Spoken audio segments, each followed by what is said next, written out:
You mustn't misinterpret emotion for the size of the problem. Because some people, I've got 3 teenage girls, and with my eldest, every issue is a 10 out of 10 issue. And some people don't outgrow that. You know, when something's mildly annoying, you're mildly annoyed. I'm mildly annoyed! So, if you need to, and we talked about this yesterday at the table, go to the bathroom. Like if it's getting, even in that actual meeting, it's getting funny, just go to the bathroom and breathe. And remember, you are not the problem, and imagine a capsule around you, almost like an umbrella, because it's really important for you to keep your equilibrium and your calm and your objectivity. And recognising it is key. Because when we recognise when we're getting all, taking on their aggro, or their emotion, or we can feel so compassionate and indignant. What? I can't believe that person did that to you. Oh, I'll deal with them. Now, you might not actually say it like that, but on the inside, you might, or it might be more like, right, don't you worry, we'll get it sorted. And then, what I've had happen to me, what you might have happened to you, is someone, a manager comes to you and says, can you come and see me at 4:30?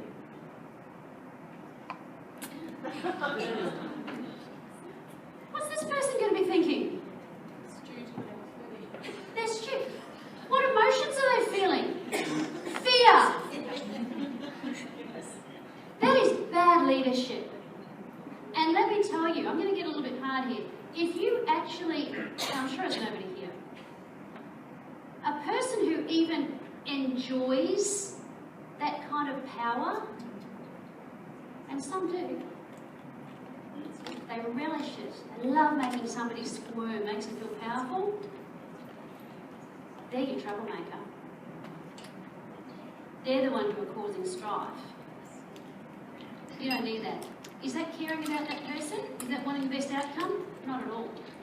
My school rang me and said, can you come in the morning and speak to the vice principal about one of your girls? And I said, what about? Well, I can't tell you, you'll have to wait till, when you come in. I said, no. Oh, no, would you come in? I said, if she can't ring me and tell me what it's about, I'm not coming. So you don't have the decency. I said, you are not going to make me, because I pay school fees, therefore I can talk to them like this. I said, no, because I started to get, what is it? It's the tummy, it's the heart, it's the face. I get flushed in my face. I can feel the heat, and my shallow breathing gets shallow. I think, hold on, what's happening to my body? What's happening to your body? See, I'm here to talk about conflict, but it starts, how you handle conflict starts with how you handle you as it begins. Because it's impending doom. I was like, no.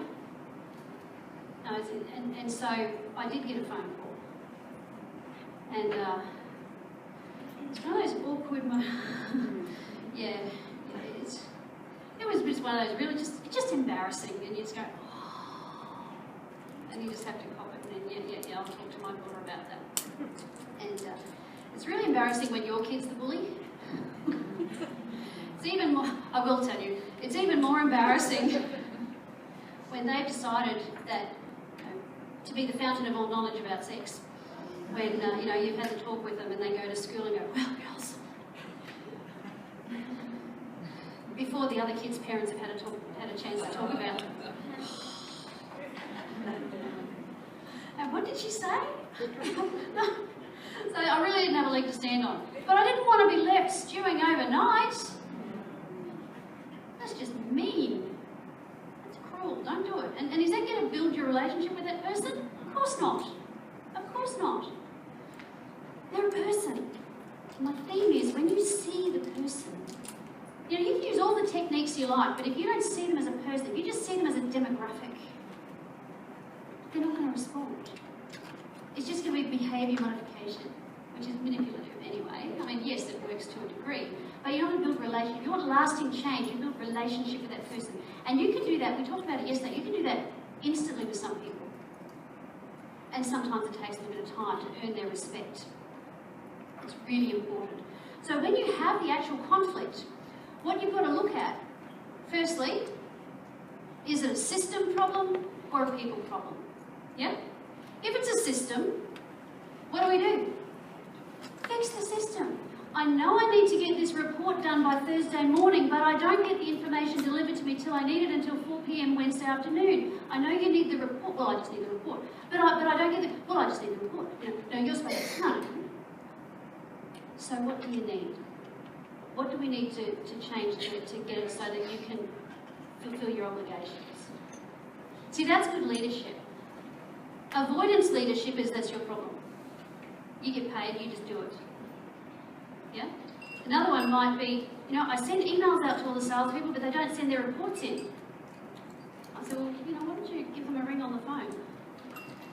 Well, that's not my job. I'm too busy to do that. Well, how much stress will it save you if you ring up and say, hey, John, can you help me out? I know you're busy, but I really need to get that report in because then I can put it in, and then you won't miss out on your award for the month. I really want to help you to do well so that you get your sales award because you do it really well. How's that for an approach? Another one was a lady who she worked in a tile factory, and mostly male salespeople, and she had a problem. She was in a management position, and they were okay with her, but they were disrespectful to the girls in the office. The girls in the office. The girls in the office, the boys doing the outside stuff. And she said, my boss doesn't care about training. He doesn't care about sales skills and training. And I said, well, because she said, oh, he should, and they should. They should treat us better. They should this, they should. They should. Ladies, stop shooting. Doesn't help. They're not going. I said, you've got to find out what matters to him. And so I suggested that she go to her boss and say, we're losing money in a particular area, and I've got an idea of how to fix it. Oh, what do you mean losing? Because all he cares about is money. So, well, some of these young fellas, the way that they talk is putting off customers. I know it because it's upsetting our women in the pool, and how they talk to them is going to be a reflection of how they're talking to the wives. Because often they'll ignore the wife and just talk to the fella because they're not used to talking to girls. So if we can bring in a program that will just help them with their confidence, we'll get more sales. Now, isn't that a sneaky way to get them in? But isn't it important? Because a lot of them are not learning. A lot of young ones now, because their parents are both working or difficulties in the home, they're not learning those people skills. That's why you need someone to help them. A third party is often good because it's objective. It's not always the boss or the manager saying, this is what you should be doing. It's someone else coming in and teaching them a program or a way of thinking, a way of acting that is helpful. So they don't feel like they're the one getting picked on. Because it's a class. Right? So it's a few of them. And it's going to make the money. Investing, it's always an investment, never a cost. Speaking of which, I'd like to know who has come here. Is there anybody here who's actually paid for themselves to come for the registration? 2? Is that 2? You've invested how many? No, be honest, come on. How many is it? 3. Okay, I'm going to give you, each of you, I've got 2 here, I'm going to give each of you my book as an honour. I want to honour you for investing in your future and coming here. And I won't say anything about your employer for not sending you along. But you see, this is one of the reasons people are in conflict, unmet expectations. They want to know, am I seen? Am I heard? Do I matter? Am I seen? Am I heard? Do I matter? And just quickly, a word on bullies. Bullies don't know they're bullies very often. Is that a surprise? Just a quick story.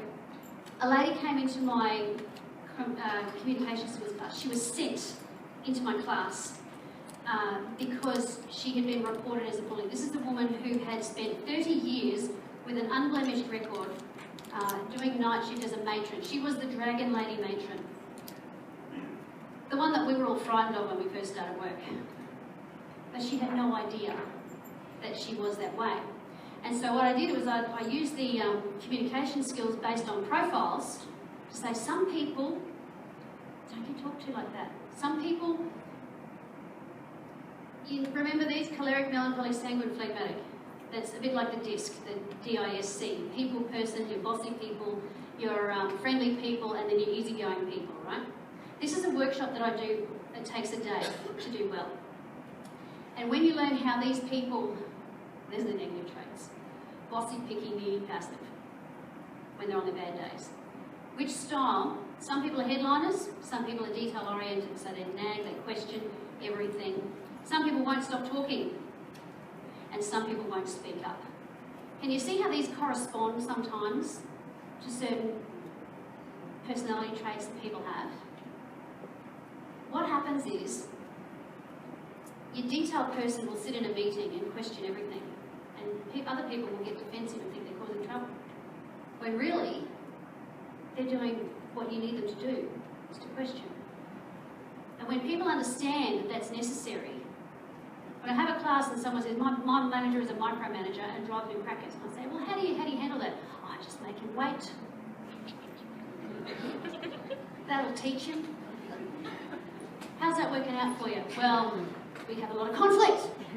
When people understand these things, and I tell them, you give them everything they need and more. I give them those strategies. Just give them everything and more. And it solves conflict because it's not personal. It's about that person. I see them as a person.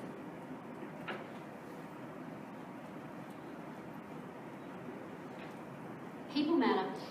When you see them as people, see, anger objectifies. When you're angry, when that person's in conflict and they're angry, they objectify the other person, they fail to see them as a person, they fail to see the style of person that they are.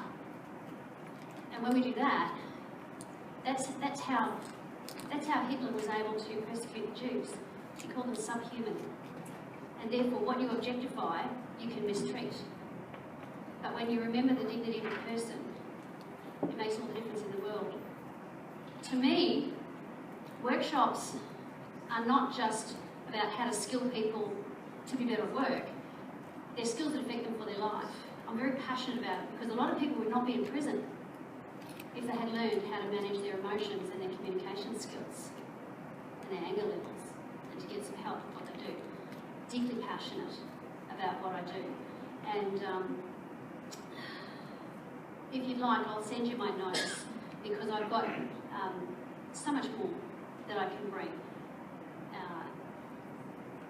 When you go back and you have these things going on, just pause and think about who the person is and where they're coming from, and think about what is it that they need, and what's the real issue. And when they feel listened to and heard, you'll find there's a settling down of that conflict.